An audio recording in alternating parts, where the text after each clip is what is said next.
قدرتی آفات کو روکا تو نہیں جا سکتا، لیکن ان سے نمٹنے کے لیے انتظامات ضرور کیے جا سکتے ہیں۔ لیکن پاکستان میں یہ انتظامات میسر ہیں۔ تھوڑی سی بارش کچھ لوگوں کے لیے تو نعمت ثابت ہوتی ہے، لیکن کچھ کے لیے زحمت۔ اب جب دیہاتوں میں بارش ہوتی ہے تو فصل اگتی ہے، لیکن کچے مکانوں کے رہائشیوں کو کئی مشکلات کا سامنا کرنا پڑتا ہے۔ اس کے علاوہ جب شہروں میں بارش ہوتی ہے تو گرمی میں تو ضرور کمی آتی ہوگی، لیکن کچی آبادیوں اور شہری نظام کو اس کی زحمتیں برداشت کرنی پڑتی ہیں۔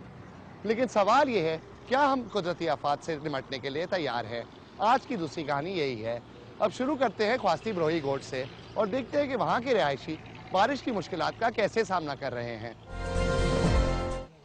سمندری طوفان سے محفوظ رہنے کے باوجود کراچی کے کئی علاقے تباہی کا منظر پیش کر رہے ہیں۔ بفر زون کے قریب واقع خواستی بروہی گوٹ بھی انہی بستیوں میں سے ایک ہے جہاں بارش کے بعد نظام زندگی درہم برہم ہو گیا۔ بارش کے بعد بروہی گوٹ کے قریب سے گزرنے والے نالے کا گندا پانی پوری بستی میں طوفان بن کر نازل ہوا اور گھروں کے ساتھ ساتھ مسجد اور قبرستان بھی اس نالے کی تباہی کا نشانہ بنے۔ رہائشیوں کا کہنا ہے کہ یہ نالہ ان کی زندگیوں کو عذاب بنا رہا ہے اور ان کی سنوائی کرنے والا کوئی نہیں۔ کوئی گورنمنٹ کے ساتھ میں نے آج بھی بولا، میں نے جاتے ہوں دفتر ادھر میں درخواست کر، میرے ساتھ کیوں ایسے ظلم ہو رہا ہے؟ چھوٹے چھوٹے بچے ہیں، بیمار ہیں، سب کچھ۔ یہ ابھی ایمبولنس جا رہی ہے، یہاں بیمار بھی یہیں پر نکل کے جا رہے ہیں۔ اسی طرح کوئی ایمرجنسی ہو جائے تو کوئی ہیلپ کے لیے موجود نہیں ہے۔ ندی کی وجہ سے ہمارے یہ قبرستان ہے ہمارے گھروں کے قریب، یہ بھی تقریباً بینڈش ہو چکا ہے پورا۔ اس کی وجہ سے پورا یعنی گوٹ ہمارا سب پریشان ہے۔ پانی اتنا تھا سر، یہ گھر، کمرہ، چولہا، یہ سب پانی میں بھرے تھے، ہم کہاں جائیں؟ عوامی مسائل حکمرانوں کا مسئلہ ہی نہیں۔ یہی وجہ ہے کہ ملک میں رائج کیلنڈر تو آگے بڑھ رہا ہے مگر وسائل پتھر کے دور کی جانب سفر کر رہے ہیں۔ شہری انتظامیہ کی جانب سے اہم علاقوں پر تو توجہ دی جا رہی ہے مگر بارش کے بعد چھوٹے علاقوں میں پیدا ہونے والے مسائل پر توجہ نہیں دی جا رہی، اور ان علاقوں کو نظر انداز کر دینے کی وجہ سے یہاں پر بہت سی پریشانیاں اور وبائی امراض پیدا ہو رہے ہیں۔ بہت سے ندی نالے گندے پانی لوگوں کے گھروں میں گھس آئے ہیں، جس کی وجہ سے وہاں وبائی امراض نے جگہ بنا لی ہے۔ Abdul Qadir Sabri, Dawn News, Karachi. اب آپ کو یہ بھی بتاتے چلیں کہ خواستی بروہی گوٹ میں طوفان کوئی اتنا بڑا نہیں تھا، لیکن نقصان کافی ہوا۔ اب آپ کو لے چلتے ہیں کراچی شہر کے ایک گنجان آبادی والے علاقے میں اور دیکھتے ہیں کہ صرف 112 ملی میٹر بارش سے لوگوں کی زندگی کس قدر متاثر ہوئی۔ تفصیلات آصف محمود کی اس رپورٹ میں۔ کراچی کے ساحلی مقامات ابراہیم حیدری اور ریڈی گوٹ کے مختلف علاقوں میں حالیہ دنوں ہونے والی شدید بارش نے زندگی مفلوج کر دی۔ ابراہیم حیدری کی مجموعی آبادی تو سرکاری اعداد و شمار کے مطابق 2.5 لاکھ کے لگ بھگ ہے، مگر غیر سرکاری اعداد و شمار آبادی کو 4 لاکھ سے زائد قرار دیتے ہیں۔ اسی طرح ابراہیم حیدری کے علاقے ریڈی گوٹ کی مجموعی آبادی 50,000 سے زائد ہے۔ ریڈی گوٹ کی آبادی کے 80% لوگ ماہی گیری کے ذریعے اپنی زندگی گزارتے ہیں۔ سمندری طوفان پیٹ کے پیش نظر پاکستان نیوی اور سندھ حکومت کی جانب سے ماہی گیروں کو کھلے سمندر میں جانے کی اجازت نہیں دی گئی، جس کے باعث ماہی گیروں کو شدید معاشی پریشانی کا سامنا کرنا پڑا۔ معاشی صورتحال ویسے ہی ابتر ہے۔ کچے گھروں پر مشتمل اس آبادی کی رہی سہی کمر بارش نے توڑ دی جب بارش کا پانی ان درجنوں گھروں میں داخل ہو گیا۔ غریب عوام جو گیس جیسی بنیادی نعمت سے تاحال محروم ہیں، انہیں اس بارش نے مزید مصیبت کا شکار کر دیا، کیونکہ کچے گھروں میں لکڑی کے چولہے نہ جل سکے اور بارش کے پانی نے ان کو بھوک و افلاس میں بھی مبتلا کیا۔ بارش کے پانی نے سب سے زیادہ قاسمانی محلہ، دابلہ محلہ اور چشمہ گوٹ کو متاثر کیا، لیکن حکومتی دعوے یہ رہے کہ سب اچھا ہے۔ بارش کے بعد کئی گھنٹے گزر گئے لیکن حکومتی مشنری ان علاقوں تک نہ پہنچی۔ بہرحال قدرت کو ہی رحم آیا اور سخت ترین دھوپ سے یہ پانی 1 ہفتے میں آہستہ آہستہ خود ہی سوکھ گیا۔ علاقہ مکینوں سے جب ڈان نیوز نے بات کرنا چاہی تو سبھی سہمے ہوئے تھے۔ ان کا کہنا تھا کہ سیاسی عمائدین کی جانب سے موجود پریشر کو وہ برداشت نہیں کر سکتے۔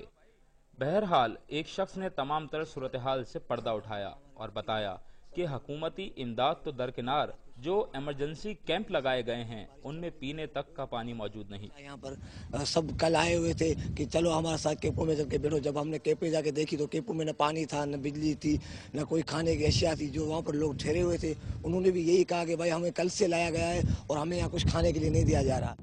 रेडी गोट का अस्पताल, जिसे इमरजेंसी रिलीफ सेंटर में कायम किया गया है, इस अस्पताल में ना ही कोई डॉक्टर था और ना ही पैरामेडिकल स्टाफ। किसी भी नागहानी सूरत हाल में आवाम को शहर मुंतकिल करने के लिए गाड़ियां तक मौजूद न थीं। लेकिन इस अस्पताल में 5 लाख की आबादी के लिए मुमकिना इमरजेंसी की सूरत में सिर्फ 12 बिस्तर जरूर लगाए गए थे, जो खुद हुकूमत की जानिब हसरत भरी निगाहों से ये देखते रहे और सवाल पूछते रहे कि अगर कोई नागहानी सूरत हाल पैदा हुई तो क्या होगा। अस्पताल के खवातीन वार्ड में सोए हुए सरकारी मुलाजिम ने बताया कि वो इमदादी कार्रवाइयों में मसरूफ़ अमल है। अस्पताल में इमरजेंसी लगी ना ड्यूटी सिलसिले में।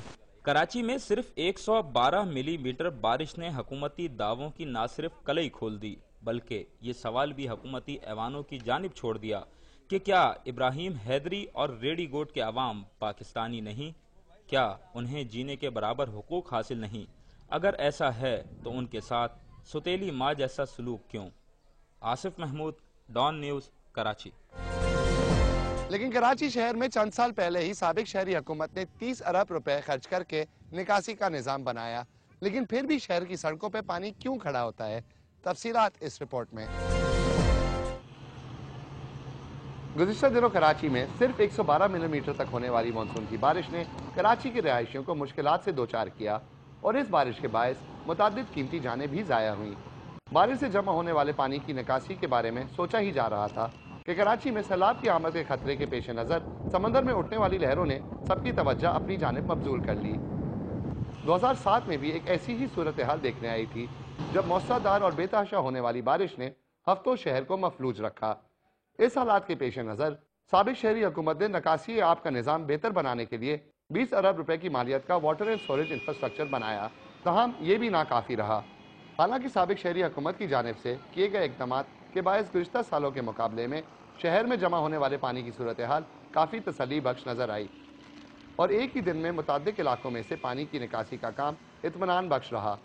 हालांकि शहर में हफ्ते के 2 रोज़ होने वाली बारिश के बायस शहरी ज़िंदगी मफलूज हो गई थी, जिससे शहरियों को काफ़ी नुकसान पहुँचा। ज़्यादातर नालों की भी सफाई नहीं, उधर भी प्रॉब्लम्स हैं, इंक्रोचमेंट्स हैं, उसकी वजह से उधर भी फ्लो इतना इफेक्टिव नहीं है जितना होना चाहिए। तो कुछ ड्रेन्स जो हमारे हैं वो बहुत पुरानी और उसमें हमें कंटिन्यूसली उसमें रिपेयर करना पड़ती है और उसमें डिफरेंट काम जो है उसमें हम करा रहे हैं। इसके लिए पूरी और हालिंग के लिए हमने वो उसकी प्रोजेक्ट कास्ट बना रहे हैं और ये एस्टीमेट्स तैयार करा रहे हैं ताकि वो ऐसे जहां हमें समझते हैं कि इमीडिएट काम की ज़रूरत है हम वहाँ वो प्रोजेक्ट शुरू करा सकें। साबिक ज़िला हुकूमत के ज़ेर इंतज़ाम काफ़ी बड़ा इलाका आता है और इन तमाम इलाकों में निकासी आब के रवान निज़ाम में मुतअद्दिद परेशानियाँ भी आती हैं। इसके साथ साथ दूसरा बड़ा इंतज़ामी निज़ाम DHA भी नज़रों के सामने रहता है, जिसने निकासी आब के मनसूबे पर तकरीबन 3 अरब रुपए खर्च किए थे। तमाम इतनी बड़ी मालियत सरमायाकारी के बावजूद भी डिफेंस के इलाकों में पानी कुछ सड़कों पर खड़ा रहा। निकासी आब का निज़ाम किसी हद तक कारआमद रहा, लेकिन हालात को तसल्ली बख्श नहीं कहा गया, क्योंकि सड़कों पर पानी खड़े रहने के बायस इलाका मकीनों को मुश्किलात का सामना करना पड़ा, जबकि 2009 में होने वाली रिकॉर्ड बारिशों के होने के बायस निकासी आब की सारी खामियां मंजर आम पर आ गई थीं। जी, तो थोड़ी सी बारिश और हल्का सा तूफान कराची शहर और उसके मज़ाफाती इलाकों पे भारी पड़ा और समझ में नहीं आता कि अरबों रुपए निकासी के निज़ाम पे खर्च होने के बावजूद शहर के ये हालात क्यों हैं। वक्त हुआ एक छोटी सी ब्रेक का, लेकिन वापस आकर हम आपको साइक्लोन पेट का गवादर के रहायशियों पर असर बताएंगे और ये भी देखते हैं कि 1999 में आने वाले साइक्लोन के बाद जो हुकूमत ने बदीन के मछेरों से वादे किए थे अभी तक पूरे हुए या नहीं। हमारे साथ हैं।